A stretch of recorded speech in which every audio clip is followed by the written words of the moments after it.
ইন্ডিয়ার একটা এমন ওয়ার্ল্ড রেকর্ড যা পুরো পৃথিবীকে ঈর্ষান্বিত করেছিল। 2014 সালে প্রায় অর্ধেক ভারতীয়দের কাছে একটা ব্যাংক অ্যাকাউন্ট ছিল না। মানে এই লোকাল মানি লেন্ডারদের কাছ থেকে হাই ইন্টারেস্টের লোন নেওয়া ছাড়া আর কোনো অপশন ছিল না। আর গভর্নমেন্টের অনেক ওয়েলফেয়ার স্কিমের সুযোগ এরা নিতে পারতো না। এই সিচুয়েশনকে শুধরাবার জন্য আমাদের গভর্নমেন্ট প্রধানমন্ত্রী জন ধন যোজনা লঞ্চ করেছিল, যাতে প্রত্যেক ঘরে একটা করে ব্যাংক অ্যাকাউন্ট অবশ্যই থাকে। পিএম মোদি 2014 সালে ইন্ডিপেন্ডেন্স ডেতে একটা স্কিমের অ্যানাউন্সমেন্ট করেছিল আর স্লোগান দিয়েছিল মেরা খাতা ভাগ্য বিধাতা। স্কিমের টার্গেট অ্যাচিভ করার জন্য বিউরোক্র্যাটস আর ব্যাংকে খুব টাইট ডেডলাইনস দেওয়া হয়েছিল। গভর্নমেন্ট জিরো ব্যালেন্স অ্যাকাউন্ট আর অ্যাওয়ারনেস ক্যাম্পেইন এর থ্রুতে লোকেদের অ্যাকাউন্ট খোলার জন্য মোটিভেট করেছিল। এর এক্সিকিউশন এত সাকসেসফুল হয়েছিল যে লঞ্চের এক সপ্তাহ পরে 1.8 কোটি অ্যাকাউন্ট খুলে গেছিল, যা একটা গিনিস ওয়ার্ল্ড রেকর্ড তৈরি করেছিল।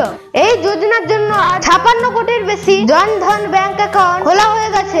আর দেশে অ্যাকাউন্ট ওনারশিপ 53% থেকে বেড়ে 89% পর্যন্ত পৌঁছে গেছে। আজ ইউপিআই ওয়ার্ল্ডের largest real time payment system এর জন্যই সম্ভব হয়েছে, কারণ এখন প্রায় প্রত্যেক ভারতীয়দের কাছে ব্যাংক অ্যাকাউন্ট আছে। উইদাউট ডিউট জন ধন যোজনা ইন্ডিয়ার one of the most successful government programs এর মধ্যে একটা।